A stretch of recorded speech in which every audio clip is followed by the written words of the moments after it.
Geliefdes, welkom by Hoe om te boer in die Bybel.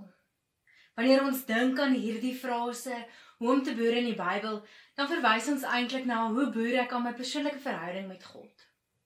Ons almal het nodig om elke dag te werk aan 'n verhouding, spesiaal te werk aan ons verhouding met God. Ons boer aan ons verhouding met God en ons werk aan ons verhouding met God deur gebed, die skrifte lees en persoonlike stilte tyd. Vandag herontdek ons weer een van daardie eeueoue prosesse. In die 300s na Christus het die proses Lectio Divina ontstaan. Dit is 'n proses wat die mens begelei in 'n ontmoeting met God. Dit is nie 'n nuwe proses nie, selfs al is die naam Latyns, kan dit vir ons vreemd klink. Maar dit bestaan al lank en vir lank het dit mense begelei om vir God te ontmoet. Mag hierdie proses vanoggend ook jou ook so lei tot 'n verdieping met jou verhouding met God. Ons lees in 2 Korintiërs 9, wie karig saai sal karig oes en wie volop saai sal volop oes. Geliefdes, genade en vrede vir julle van God ons Vader en die Here Jesus Christus. Amen. Lectio Divina is die term wat verwys na heilige lees, spirituele lees of goddelike lees.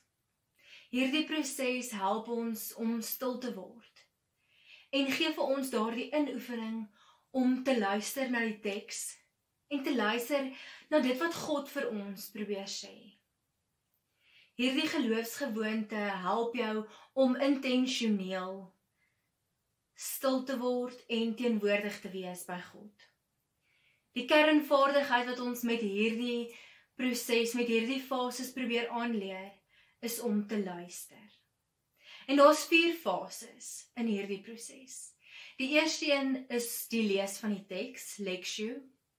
Die tweede een is oordenking en meditasie, om oop te wees om te ontvang. Die derde een is gebed. En die 4de een is stille nadenke, om te rus en teenwoordig te wees by God, net te wees.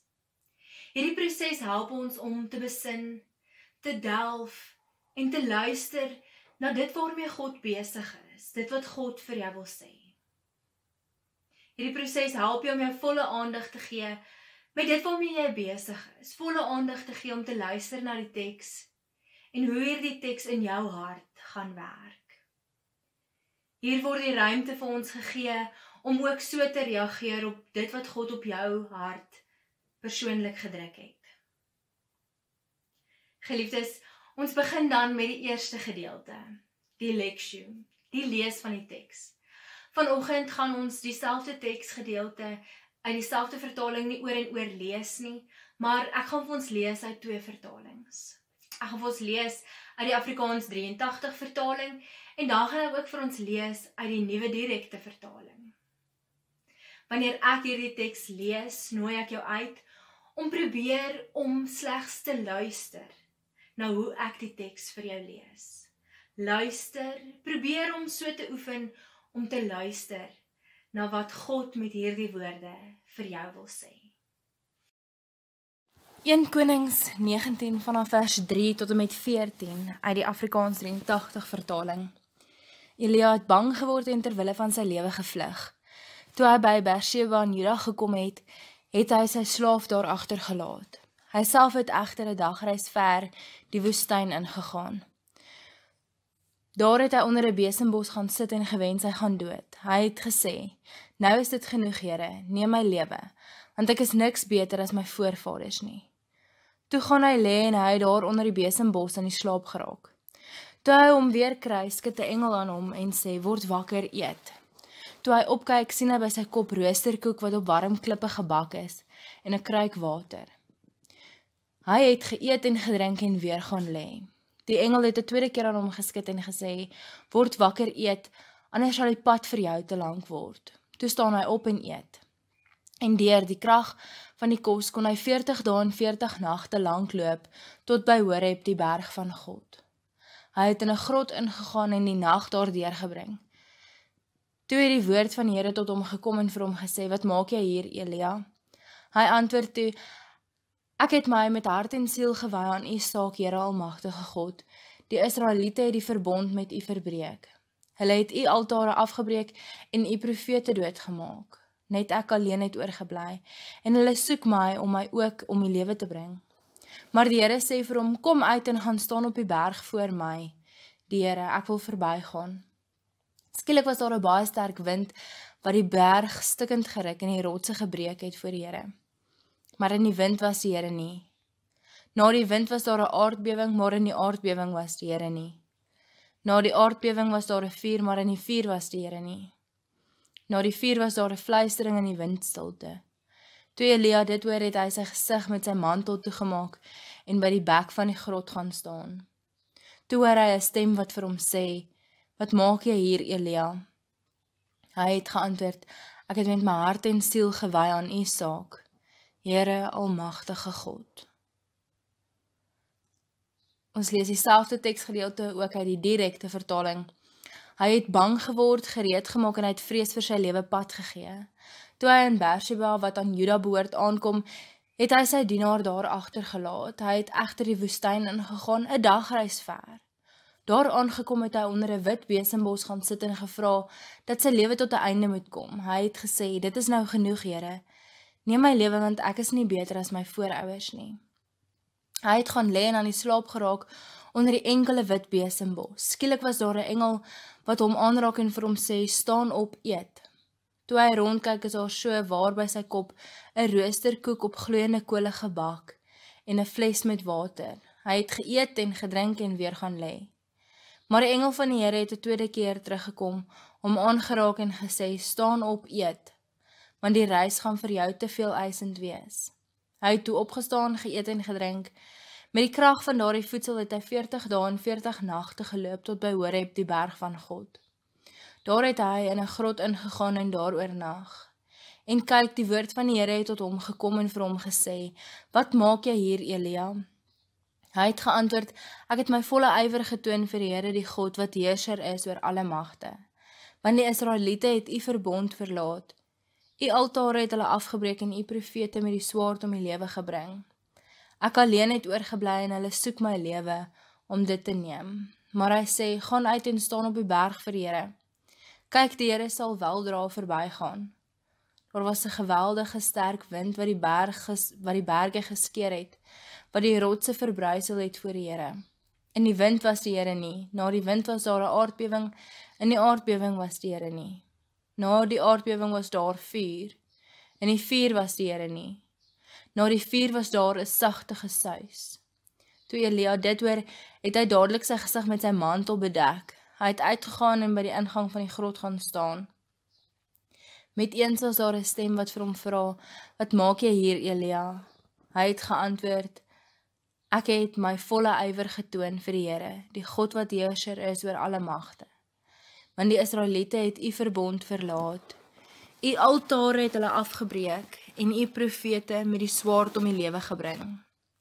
Ek alleen het oorgebly en hulle soek my lewe om dit te neem.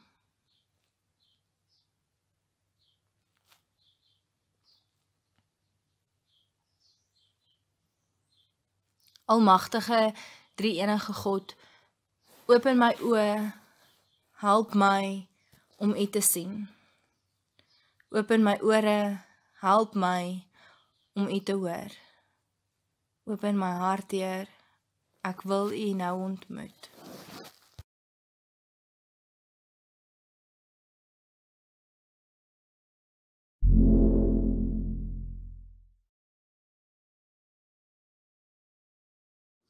In die proses Lectio Divina is die volgende fase oordenking of meditatio. Meditatio is 'n reflektering op die teks, die gedeelte wat gelees is, en dan ook om jou denke te vorm, om te dink hoe dit toegepas kan word in mens se eie lewe. Dit is 'n baie persoonlike lees en toepassing van die skrif. Ons vertrou dat die Here ons ook deur ons denke en emosies kan ontmoet.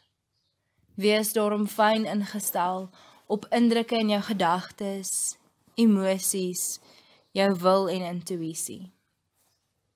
Ek nooi jou uit om die teks vir 'n paar oomblikke te oordink en jou gewaarwordinge neer te skryf.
Sjoe, geliefdes, so baie keer voel dit vir ons asof ons op moedverlose vlakte is, asof ons ook die wildernis wil inhardloop of die woestyn. Ek wil net iewers in 'n grot gaan sit en wegkom van die moeilike omstandighede, wegkom van hierdie virus wat alles te mekaar kom krap het en wegkom van die besige lewe.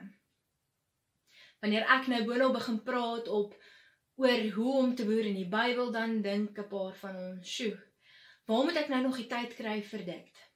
Ek kry nie eers tyd om 'n vinnige stilte tyd met God te hou nie. En dan dink ons, ek gaan nou soos Elia wegkruip woestyn toe. Ek wil nou ook in 'n grot gaan sit en myself afsny van die moeilike omstandighede. Geliefdes, ons het hier gelees hoe Elia probeer het om weg te kom van sy moeilike omstandighede. Hoe hy probeer het om hom af te sny van alles wat vir hom moeilik was. En dit het vir hom gevra om ver te reis. Elia moes ver reis om vir God te ontmoet. Elia het hierdie smagting gehad en hierdie behoefte na God se wysheid. Elia het gevoel dat hy gefaal het in daardie aspek van sy lewe waarmee hy die bekendste was. Dit wat vir hom die mees gemaklikste was. Dit waarvoor Elia gestaan het was om braaf te wees. Maar hier ontmoet ons 'n hele ander Elia. Ons lees hier van 'n Elia wat net wil tou opgooi en alles los. 'n totaal anderste Elia. Elia reis en kom dan aan by die berg Horeb. En Horeb is die heilige berg, die berg waar Moses al voorheen vir God ontmoet het. En so hoop Elia ook, dat wanneer hy nou by hierdie berg is, hy wragtig vir God kan ontmoet. En dan hoop Elia, wanneer hierdie eerste wonderlike natuurverskynsel aanbreek, in hierdie gewelddadige mag van God, dat hy vir God gaan ontmoet. Maar geliefdes, so gebeur dit ook nie. Want Elia ontmoet 'n totaal anderse God op die berg Horeb. Elia het verwag dat hy in hierdie wonderlike natuurverskynsels vir God gaan ontmoet. Maar nee, in die stilte, daar waar niks gesê word nie, daar waar niks gehoor word nie, ontmoet Elia vir God.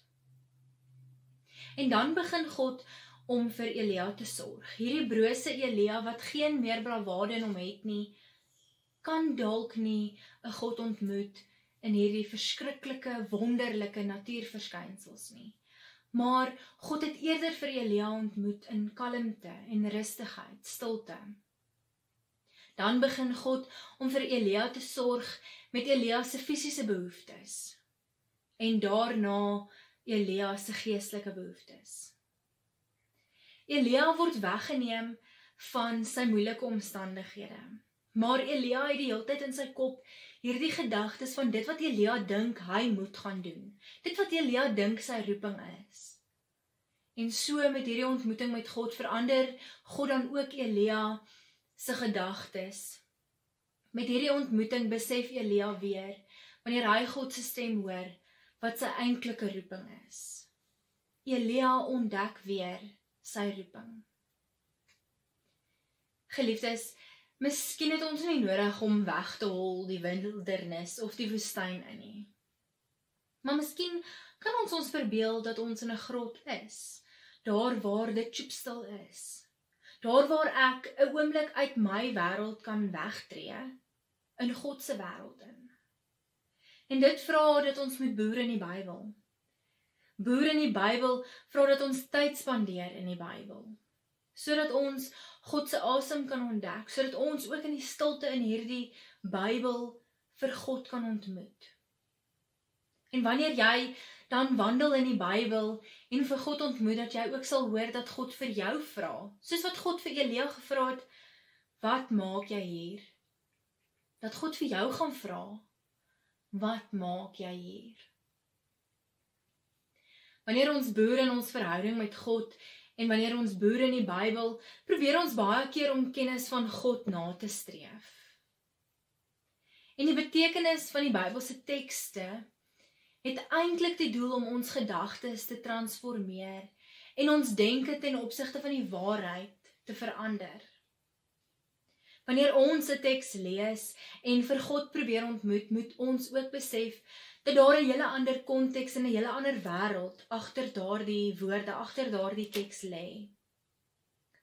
As ek net dink aan die tyd toe my ouma klein was in die 1930s, daardie klein dogtertjie het groot geword in 'n hele anderste wêreld as die wêreld waarin ek vandag groot word, of waarin die klein dogtertjies wat hier rondhol vandag groot word. Kinders het op ander maniere gespeel, het op ander maniere groot geword, die skole en skoolwerk het anders gelyk, die vervoer het anders gelyk, telefone, vermaak was ander, die geldeenheid het selfs verander, die hele wêreld, die leefwyse het verander. Net soos daai wêreld en daai konteks heeltemal omgekeer is dit ook so met die Bybel. Die Bybel het sy eie konteks en sy eie leefwêreld wat ook heeltemal omgekeer word, totdat dit kan uitkom by ons wêreld vandag. En daarom is dit so belangrik dat wanneer ons 'n teks lees, wanneer ons 'n skrifgedeelte lees, ons daardie wêreld probeer terugherroep, om seker te maak wat eintlik met daardie woorde bedoel is. Met die lees van die Bybel ontdek ons waarhede en waardes in die Bybel. Wat die teks werklik beteken en wat dit nie beteken nie, juis dan wanneer ons daardie konteks herroep. Die Bybel is die woord van God wat studeer moet word, wat gemediteer moet word, waaroor gebid moet word, wat gememoriseer moet word, sodat ons objektiewe kennis kan kry van God en God se gesag. Geliefdes, die Bybel wil nie net mystieke ervarings of 'n gevoel van persoonlike krag weerdra nie. Maar die Bybel vra baie keer vir ons, wat maak jy hier? God vra vir ons, wanneer jy besig is om in die Bybel te wandel, wat maak jy hier? Is jy net hier om nog kennis op te doen van die Bybel? Is jy net hier om kennis op te doen van God se gesag, van die waarhede en die waardes in die Bybel? Of is jy in die Bybel om die geleentheid aan te gryp om vir God te ontmoet, om jou verhouding met God te verdiep? Geliefdes, vanoggend hoop ek dat ons elkeen weer opnuut daarvan herinner kan word, dat die Bybel vir ons die grot is, wat vir ons daai wegkruipplek en daai wegkomplek van ons besige lewe kan wees. Daardie plek waar God se asem weer my asem word, waar ek kan ontdek dat God my geroep het en ek God se kind is. Geliefdes, as ons in die Bybel is en ons lees en ons hoor vir God, wat vir ons vra, wat maak jy hier? Dat jy weer jou roeping sal ontdek. God stuur elkeen van ons om God se werk te gaan doen En vanuit jou persoonlike verhouding met God, ontdek jy deur te boer in die Bybel wat jou roeping is. Dan kan jy ook soos Elia wegbeweeg van dit wat jy dink jy moet doen. En so jou energie verskuif na dit waarmee jy besig moet wees. Dit wat vir jou energie gee, dit waartoe God jou geroep het. Dit waartoe God jou stuur. Geliefdes, mag die Bybel vir ons daardie wegkomplek wees, sodat ons God se stem kan hoor en weer kan besef, wat maak ek in God se wêreld? Wat maak ek in die wêreld buite die Bybel? Wat is my roeping in die wêreld daar buite? Amen.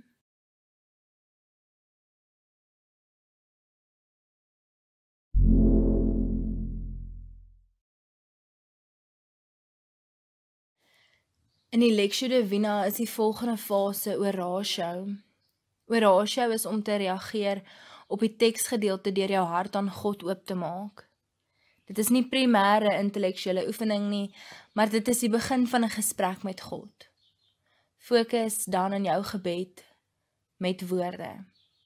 Ek nooi jou uit om met God in gebed te tree met dit wat op jou hart gedruk is.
Geliefdes, nou is ons by die gedeelte van die Lectio Divina Contemplatio. Contemplatio is stille aandag om te luister na God. Dit is om jou vry te maak van jou eie gedagtes en van dit wat jy moet gaan doen. Dit is om jou gedagtes oop te maak en te hoor dat God nou met jou praat en besig is. Om jou hart en jou siel aan God oor te gee, sodat God dit kan beïnvloed. Fokus nou daarop om God se stem te hoor.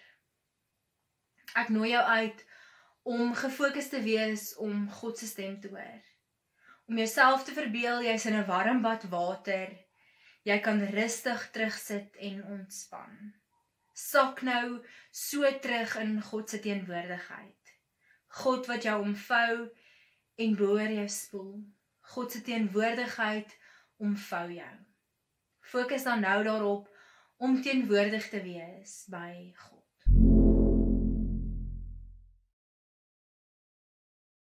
Wees stil en weet, ek is die Heer. Wees stil en weet, ek is die. Wees stil en weet, ek is. Wees stil en weet, ek. Wees stil en weet. Wees stil en. Wees stil. wees. Wees stil. Wees stil en weet. Wees stil en weet ek. Wees stil en weet ek is. Wees stil en weet ek is die. Wees stil en weet ek is die Heer.